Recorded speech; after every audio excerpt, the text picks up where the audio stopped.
सोबत शिवसेनेचे जिल्हा प्रमुख माननीय अमोल बापू शिंदे, जिल्हा प्रमुख माननीय अमरदादा पाटील, आमचे शहर प्रमुख सचिनदादा चव्हाण, आमच्या महिला आघाडीच्या शहर प्रमुख जयश्रीताई पवार आणि त्यासोबत युवा सेना असेल, अल्पसंख्याक आघाडी असेल, मागासवर्गीय आघाडी असेल, सर्व पदाधिकारी इथे उपस्थित आहेत।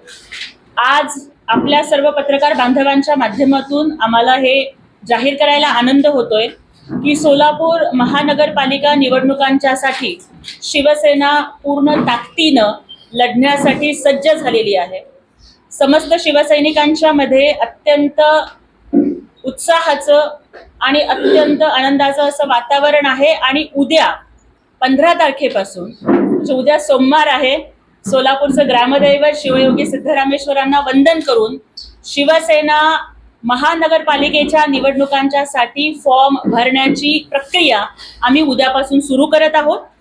उद्या सकाळी 11 वाजल्यापासून ते दररोज संध्याकाळी 5 वाजेपर्यंत आणि 18 तारखेपर्यंत फॉर्म सबमिट करण्याची मुदत असणार आहे।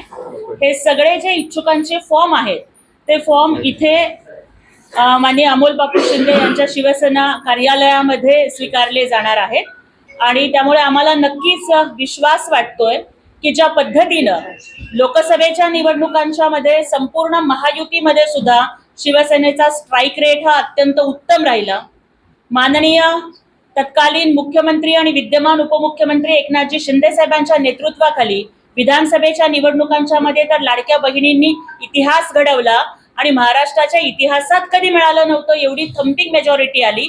त्याच पद्धतीनं शिवसेना या सोलापूर महापालिका आणि एकंदर राज्यातील इतर महापालिकांच्या निवडणुकांच्या मध्ये सुद्धा अत्यंत घवघवीत यश एकनाथजी शिंदे साहेबांच्या नेतृत्वाखाली मिळवेल असा आम्हाला विश्वास वाटतो। आज जी पत्रकार परिषद घेतली आहे ती उद्यापासून शिवसेना इच्छुक उमेदवारांचे फॉर्म इथं उपलब्ध असणार आहेत आणि भरून घेतले जाणार आहेत आणि जे जे सोलापूर शहरातल्या 102 उमेदवार आहेत त्या सगळ्यांचे फॉर्म आपण भरून घेणार आहेत।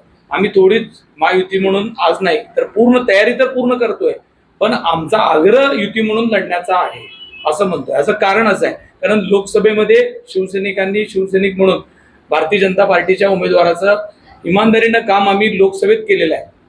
विधानसभेत आम्ही भारतीय जनता पार्टीचे जे विधानसभेचे उमेदवार होते त्यांचं काम केलेलं आहे। आम्ही 2 वेळेस काम करत असताना त्यांनी आम्हाला शब्द दिलाय की आपण एकत्रित येऊन काम करू। त्यावेळेस आम्हाला 25 जागांसाठी तरी शब्द दिलाय आणि मला असं वाटतं की देवेंद्रजी त्यांच्या पाठीमागे आहेत, त्यांचा विचार घेऊन ते भारतीय जनता पार्टीचे कार्यकर्ते लढत असल्यामुळं देवेंद्रजींच्या विचारांनी ते शब्द फिरवणार नाही, शब्दाला ते पाळतील आणि नक्की आम्ही एकत्रित लढू असा आम्हाला विश्वास आहे। लोकसभेनंतर जी काही म्हणजे सन्मानाची बाब झाली किंवा सन्मानाची गोष्ट झाली त्याच्यामध्ये विधानसभेची निवडणुकीला मात्र प्रचंड मानसिक त्रास झाला। तोच सन्मान पुन्हा पुन्हा मिळवण्यासाठी शिवसैनिक असाच प्रयत्न करत राहणार का?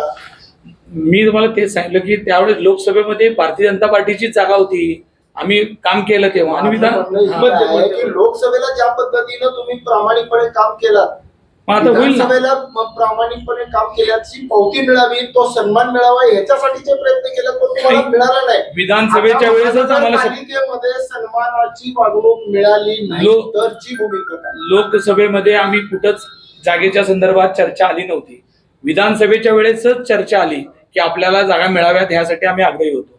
त्यावेळेस वरिष्ठांनी सांगितलं की इथं 3 जागा भारतीय जनता पार्टी लढणार आहे आणि आम्ही ते ठीक आहे मोठ्या मनाने ते मान्य केलं, त्यांचा प्रचार केला।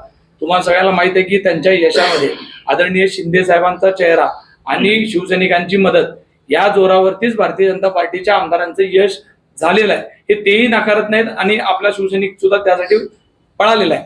पण आता असं होतं की त्याच वेळेस आम्हाला शब्द दिला होता 25 जागा देण्याचा, तर ते आम्हाला पाळतील असा विश्वास आहे ना। जेव्हा ते सांगतील विश्वास नाही आम्ही करू शकत तेव्हा ह्या सगळ्या गोष्टींचा विषय, आज त्या गोष्टींचा विषयच नाही। तेव्हा स्थानिक पातळीवर आपण सक्षमतेने निर्णय घ्या। आज आम्हाला असं सांगितलं गेलेलं आहे की आता तुमची कमिटी करा आणि आपल्या कमिटीमध्ये आपले जे काही बेस्ट 25 असतील, ज्या भारतीय जनता पार्टीवर आम्हाला युतीत 25 जागा देण्याचा जो शब्द आहे त्याच्यासाठी शिवसेना पक्षाचे बेस्ट 25 उमेदवार कोण आहेत ती छाननी करण्याचा पहिला प्रामुख्याने विषय आहे आणि त्याच्यानंतर सगळ्या 100च्या 100 जागेवर आम्ही तयारी तर करून ठेवतोय।